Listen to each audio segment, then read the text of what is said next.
Sizcə insan dəyişirsə niyə bunu dərhal hiss etmir? Çünki hər dəyişiklik görünən bir anda baş vermir. Bəzi proseslər insanın içində səssizcə qurulur. İnsan çox vaxt dərhal nəticə görmək istəyir. Xüsusilə seanslarda, söhbətlərdə və ya bir qərar verdikdən sonra sanki hər şey bir anda dəyişməlidir kimi düşünür. Amma dəyişim belə işləmir. Bir klinik psixoloq olaraq da bunu deyə bilərəm ki, insan bir anda dəyişmir. O addım-addım inkişaf edir. Bu bəzən təbiətdəki kimi olur. Toxum əkilir, amma dərhal çiçək açmır. Əvvəlcə torpağın içində kök atır, görünməyən bir mərhələdə güclənir, formalaşır, dəyişir. İnsan da elədir.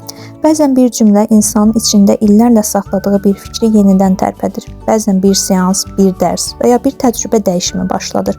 Amma o dəyişiklik dərhal görünmür. Çünki insanın iç dünyası sürətli deyil, dərindən çalışır. Ən maraqlısı odur ki, insan bəzən dəyişimi hiss eləməsə belə, arxa fonda o dəyişim artıq başlamış ola bilir. Bir gün həmin şəxs geriyə baxanda görür ki, artıq eyni düşüncələr onda yoxdur, eyni reaksiyaları vermir, eyni hissləri artıq daşımır. Məhz həmin anda həmin insan anlayır ki, ən böyük dəyişiklik heç vaxt ən səsli olan deyil.